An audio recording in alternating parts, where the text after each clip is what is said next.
还记得这里吧？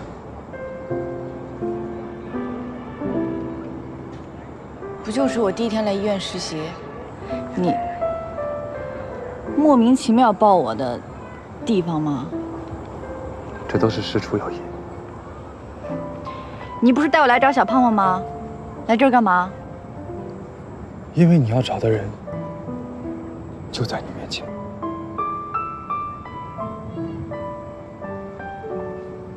我那天在这里抱你的时候，我就非常确定你是我等的从容，是我等了很久很久的小女侠。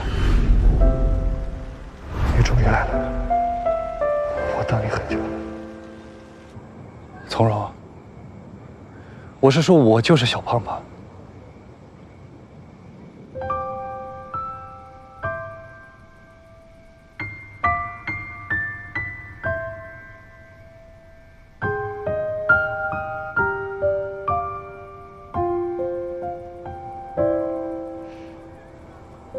这个玩笑一点都不好笑，你也想挨一顿揍吗？我们第一次认识的时候，是我被人欺负。你说，辣有什么了不起的？越是难吃，就越要战胜它。那个时候你告诉我，你是11班的从容。你也可以叫我女侠。从那个时候起，你就在我心里扎了根。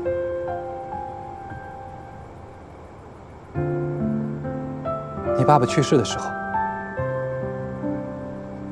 你很伤心。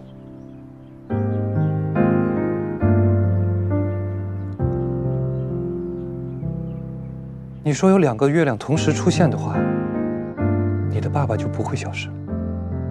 所以我用月光胶带粘了个大月亮，逗你开心。 2个月亮一起出现了，你爸爸永远都不会离开你的。你说你要去你外婆家住几天，开学了就回来了。开学见，我等你。我回来就在这里等你。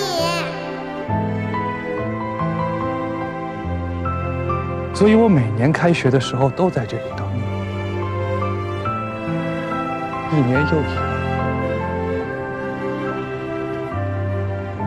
没想到一眨眼，这么多年过去了。现在知道，我在医院里面说暗恋你20年，不是开玩笑的吧？其实我们两小无猜，青梅竹马，我暗恋他几十年了。玩游戏的时候，我说我喜欢一个人很久很久，那个人不是秦楚。 我喜欢的就是你，从容。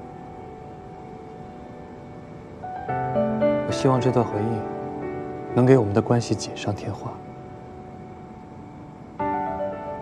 从容，我想让你做我的女朋友，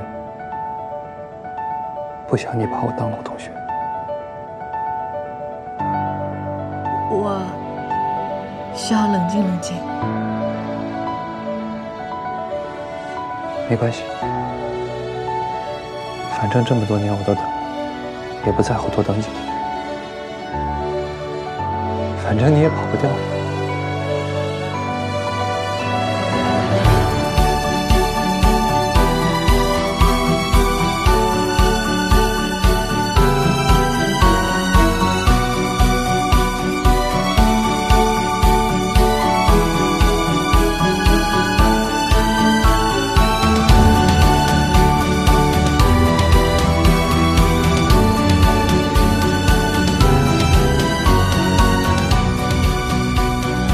欢迎回来，我的小女侠。